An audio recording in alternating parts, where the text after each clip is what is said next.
Everyone, good morning. আমি সুস্মিতা। আমার নতুন একটি ব্লগে আপনাদের অনেক অনেক স্বাগতম। আশা করি আপনারা সবাই ভালো আছেন, সুস্থ আছেন। আমরাও ভীষণ ভালো আছি। এখন বাজে সকাল ওই 10:30টার মতো। ঘুমটুম থেকে তো উঠলাম, আর এখন দেখো প্রথমে সমস্ত কাজ টাজ করে এখন ঘরটর পরিষ্কার করছি।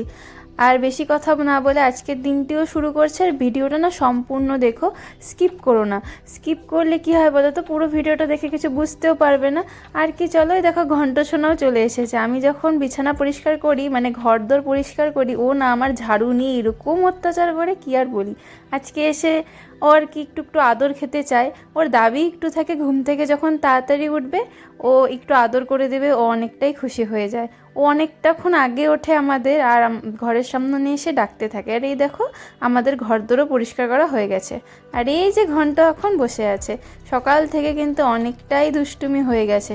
এখন তো আমিও খাবো, ঘন্টাকেও খেতে দেবো। চলো রান্নাঘরে যাই। Everyone, good morning. এখন বাজে সকাল 11:22। খুব একটা সকাল না, অনেকটাই সকাল হয়ে গেছে। আমার ব্লগটি আজকের থেকে এখন থেকে শুরু করছি। চলুন আর বেশি কথা না বলে আজকের দিনটি শুরু করা যাক। রান্নাঘরে এসে প্রথমেই দুধ গরম করতে বসিয়ে দিয়েছিলাম, আর তারপরে ঘন্টকেও খেতে দিয়ে দিয়েছিলাম। ঘন্ট সকালে না দুধ দিয়ে পেডিগ্রি দিয়ে খায়, পেডিগ্রি যে বিস্কুটগুলো আছে। আর এই যে আজকে বানাবো বাঁধাকপির ঘন্ট, আর প্রথমেই না ভাতটা বসিয়ে দিলাম। আর এই যে ভাতটা বসিয়ে দেওয়ার পরে আমি বাঁধাকপিগুলো কাটছি। বটি যে আছে দিয়ে সেটা আমি ভালো কাটতে পারি না, এই চাকু দিয়েই আমি ভালো কাটতে পারি। আগে ছোটোবেলায় আমার আর আমার বুনুর কম্পিটিশন হতো যে কে কত সুন্দরভাবে সরু সরু করে কাটতে পারে। আর বুনু আমি ছোটোবেলায় সবজিও অনেকেই কাটতাম ঠাম্মার সাথে। আর এই যে আমাদের পাড়ায় সবজি কাকুরা চলে এসেছে, কাকা এসেছে। অনেক কাকুরাই আসে, কাকার দোকানে কিন্তু সব সময় ফ্রেশ সুন্দর সুন্দর সবজি পাওয়া যায়। আর কাকা যে আমি ভিডিও করছি না, কাকা বলে যে তুমি আবার ভিডিও করছো। কাকা কিন্তু বেশ মজা পায়। আর এই যে এতগুলো সবজি আজকে নিয়েছি, দেখো কাকার দোকান থেকে কিন্তু সব কালারফুল সবজি কিনেছি। এই যে প্রথমেই বাঁধাকপিটা বসিয়ে দেবো, দেখলেই তো বাঁধাকপিটা কাটলাম। আর আজকে না আমি জীবনে প্রথমবারের মতো বাঁধাকপি রান্না করব। খুব ভয়ে ভয়ে ছিলাম কীভাবে যে হয়। তাই দেখো সোমবার দিয়ে না আদাটা আমি আর বাটিনি, থেতো করে নিয়েছিলাম, সেটাই দিয়ে দিয়েছিলাম। তারপরে কেটে রাখা আলুগুলোও দিয়ে দিলাম, আর প্রথমে বাঁধাকপি দিয়ে দিলাম। সঠিক প্রসেস হচ্ছে কি না জানি না। আর এরপরে আমি জিরে গুঁড়ো দিয়ে সব কিছু দিয়ে ভালো করে নাড়ছিলাম।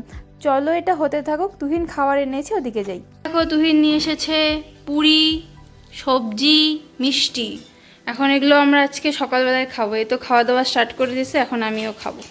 বেসিক্যালি সকালবেলায় আমরা এরকম খাবার খাই না, আমার ব্লগে তো দেখতেই পারো। কিন্তু আজকে তুহিনের ইচ্ছে হয়েছে যে পুরি, মিষ্টি, সবজি এসব খাবে, তাই তুহিনও নিয়ে এসেছে।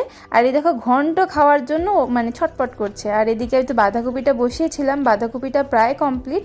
এরপরে ঘি গরম মশলা দিয়ে নামিয়েছিলাম। এই দেখো ঘন্টা এখন গেটে দাঁড়িয়ে আছে, কারণ তুহিন চলে যাচ্ছে। আর তুহিন চলে গেলে না ওর মনটা অনেকটাই খারাপ হয়ে যায়। এরপরে বানাবো পনিরের রসা। তার জন্য জিরে, আদা, লঙ্কা এখন সমস্ত কিছু বেটে নেব। পাটাতেই বাটা ভালো, তাহলে না রান্নার টেস্ট ভালো হয়। আর এই পনিরটা যে দেখছো, এটা কিন্তু ঘরে বানানো পনির। ঘরে বানানো পনির তো জানোই কতটা সফট হয়, আর খেতে অনেকটাই ভালো হয়। বাইরের পনিরও ভালো হয়, কিন্তু সব সময় কিন্তু ভালো পাওয়া যায় না, ওটা লাক ওয়াইজ। আর এই দেখো প্রথমে এখন পনিরগুলো ভেজে নেবার জন্য কড়াইয়ে দিয়ে দিচ্ছি তেল। পনিরের রসা বানানোর জন্য সোমবারের জন্য শুকনো লঙ্কা এনেছিলাম, ওটা না গ্যাসের নিচে ঢুকে গেছে, খুঁজে পাচ্ছিলাম না। শুকনো লঙ্কার এখন দরকার নেই, আগে তো পনিরটা ভেজে নেব। আর এই যে দেখো পনিরটা ভাজতে বসিয়েছি, এটা কিন্তু বেশ কড়া করে ভাজবো। আর এরপরে সম্বার টম্বার দিয়ে আলু ফুলকপি আজকে একসাথে দিয়ে দিয়েছি, এক্সট্রা করে আর ভাজিনি। ওদিকে হচ্ছে আমার তরকারি, মানে পনিরের তরকারিটা যেটা বানাচ্ছি। আর এদিকে যত বাসন টাসন ছিল, শিলপাটা, এসব আমি পরিষ্কার করে রাখছি। আর মশলাগুলো এই সাইডে রাখা ছিল, এখন সবগুলো এদিকে রাখছি যাতে আমার কাজের সুবিধা হয়। একা একা রান্না করতে না ভালো লাগে না, প্রতিদিন মা থাকে, মার সাথে গল্প টল্প করে রান্না ঠান্না করি। আর এখন ঘন্ট আমার পায়ের নিচে তো জানোই শুয়ে থাকে। চলো এটা রান্না করতে থাকি। আর এই দেখো ঘন্ট সোনা আমার এখানে শুয়ে আছে, ও সব সময় আমার সাথে সাথেই থাকে। এখন মশলাটাও দিয়ে দিলাম, এখন এটা হতে থাকুক। রান্না ঠান্না করছি, রান্না ঠান্না কমপ্লিট করে নেই, তারপরে তোমাদের সাথে দেখা হচ্ছে। আর এই যে দেখো আমার আলু ফুলকপি দিয়ে পনিরের রসা রেডি। ব্যাস রান্না টান্না তো সবই হয়ে গেছে। এখন আমি গ্যাসটা সব পরিষ্কার করে নিচ্ছি। আজকে না গ্যাসটা খুব একটা ভালো করে মুছামুছি করছি না, কারণ রান্না ঠান্না খুব একটা হয়নি, আর নিরামিষই রান্না হয়েছে, খুব একটা নোংরা হয়নি, তাই এভাবেই পরিষ্কার করে নিলাম। আর এই যে কালারফুল সবজিগুলো এখন দেখলে যে কাকার দোকান থেকে নিলাম, এখন এক একটা আলাদা আলাদা প্লাস্টিকে সব কিছু ভরে রাখবো।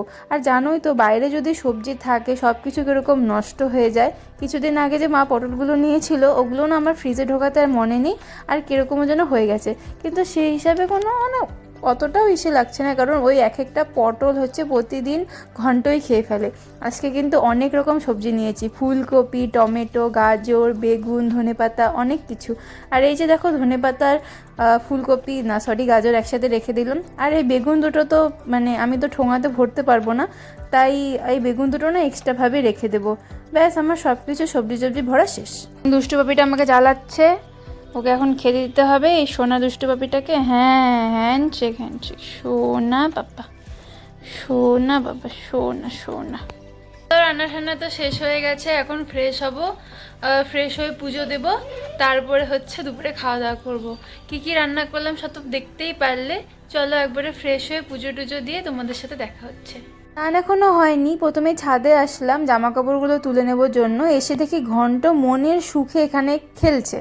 আর ওর খেলা কি জানো, এই যে মাটিগুলো দেখছো এই মাটিগুলোই খায় ও। যে মাটিগুলো খেয়ে কি মজাটা পায় কে জানে। আর এই মাটি খেতে খেতে না আজকে একটা অঘটন ঘটিয়েছিল। কি অঘটন ঘটিয়েছিল বলছি দাঁড়াও। আর এই যে আমাদের বাড়ির কমলা লেবুর মতো একখানা লেবু, এটাই বাকি আছে। আর এখন না একটু ছাদে হাঁটাহাঁটি করছিলাম। আর যেটা বলছিলাম অঘটন ঘটানো, কি যে একটা খেয়েছে, এরপরে কেমন করছিল। দোকান থেকে তুহিনও চলে এসেছে, আর এখন তুহিন বানাচ্ছে ঘন্টর খাওয়ার। কিছুই না পেডিগ্রিগুলোকে সেদ্ধ করতে দিয়েছে। আজকাল ঘন্টকে এসবই দেওয়া হচ্ছে, কারণ না বেশি চিকেন খেতে থাকলে ও চিকেনই খেতে থাকবে, অন্য কিছু আর খাবে না। চলো খেতে বসে পড়ি। আজকে আমাদের দুপুরে হয়েছিল বাঁধাকপির ঘন্ট, আর হয়েছিল আলু ফুলকপি দিয়ে পনিরের রসা। তোমাদের তো দেখালামই আমি কিভাবে বানিয়েছি, মানে সমস্ত প্রসেস তো দেখাতে পারিনি, দেখালাম আর কি। আর এদিকে বিকেলে হয়ে গেছিলো, আর আমি এখন খাচ্ছি একা একা চা। আর জানোই তো চা আমার বিকেলে লাগে, চা না ছাড়া চলে না। চা খাওয়া হয়ে গেছে, এখন রেডিও হয়ে গেছি। এখন ঘন্টকে নিয়ে যাব বাড়িতে, কারণ মাঝে একদিন ঘন্টকে নিয়ে যাইনি। আর ঘন্ট আমাদের বাড়ি যেতে খুব ভালোবাসে। এই যে দেখো ঘন্ট চলে এসেছে, ওকে না এখন বেঁধে রেখেছি, কারণ মানে বাড়ির থেকে একটু ছাড়া পেলেই দৌড় মেরে আমাদের ওখানে রাস্তায় চলে যেতে চায়। জানোই তো রাস্তায় অনেক গাড়ি ঘোড়া, যদি কিছু একটা হয়ে যায়। এই দিকে দেখো দুটো বাবি সুন্দর ঘুমিয়ে আছে, আর মা এখানে মোবাইল দেখছিল। মা এনেছে কফি আমাদের জন্য।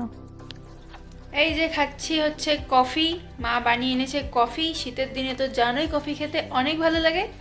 চলো চটপট খেয়ে নিই, না ঠান্ডা হয়ে যাবে। ঘন্টর সাথে কৃষ্ণার বন্ডিং কিন্তু খুবই সুন্দর। ঘন্ট কৃষ্ণাকে অনেকটাই চিনে গেছে। আর এই যে কৃষ্ণার হাতে গ্লাভসগুলো দেখো, এগুলোর সাথে ঘন্ট খেলতে খুব ভালোবাসে।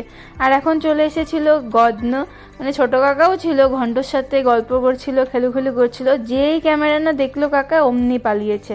আর এখানে কৃষ্ণাকে এতক্ষণ ডাকার পরে কৃষ্ণা তো কথাই শুনছিল না। আর বুনু আর কি একটু পড়াশোনা করছিল। সামনেই পরীক্ষা চলে এসেছে। গেলবার না এই সময় পরীক্ষা ছিল আমার বিয়ের সময়, আর এই বছর দেখো ওর পরীক্ষার কোনো নামগন্ধই নেই। আর ওই দিকে দেখো মুগলি বাবি চলে এসেছে, না ওটা মুগলি বাবি না কিতো বাবি কি এখন বুঝতে পারছি না, চলে গেল। আর এই যে আমাদের বাড়িতে আজকেও আগুন ধরানো হয়েছে তাপানোর জন্য। প্রতিদিনই কিন্তু হয় এটা, শীত যতদিন থাকবে আমাদের বাড়িতে এরকম রোজই চলতে থাকবে। আর আগুনের সামনে বসতে তো দারুণ আরাম লাগে বলো। আর এই দিকে দেখো বাবা প্রতিদিনের মতো আজকেও বাই বলছে। সবাইকে বাই বলে আমি আর তুহিন চলে আসলাম। আর এখন তুহিন চলে এসেছিলো সাদে আহ্লাদে। বাড়িতে কিন্তু যথেষ্ট খাবার আছে, কারণ দুপুরে যেগুলো রান্না করছিলাম সেগুলোই আছে। কিন্তু ওই যে তুহিনের খাওয়ার মন নেই, ও রাতে এখান থেকে এখন খাবার নেবে। আর এই যে ঘন্ট কিন্তু এখানে কিছুতেই ওকে স্থির রাখা যাচ্ছিল না। তুহিন একটু ঘন্টকে নিয়ে রাস্তা দিয়ে হাঁটাচ্ছিল, আর এই যে দুটা ডগই এসে এরকম ভু ভু করছিল। প্রথমে আমি নিয়েছিলাম, তারপরে আমি ভয় পেয়ে তুহিনকে দিয়ে দিয়েছি। আর এই যে ডগিটাকে দেখতে পাচ্ছ, এটা কিন্তু ঘন্টর বাবা। একটু ভালো করে দেখো, ওর কান দুটো দেখেছে একদম ঘন্টর মতো, ফেসখানাও কিন্তু একদম আঁক, আর চোখটাও। প্রথমে তো আমি আমার দুপুরের রসাটা দিয়ে খেয়ে নিলাম। আর এই যে এনেছিলাম বাটার নান আর হচ্ছে বাটার চিকেন, ভালোই টেস্টি ছিল। আর এই যে ঘন্ট বসে আছে। ঠিক আছে চলো আজকের মতো টাটা, দেখা হবে আগামীকাল। সবাই ভালো থেকো, সুস্থ থেকো, বাই বাই।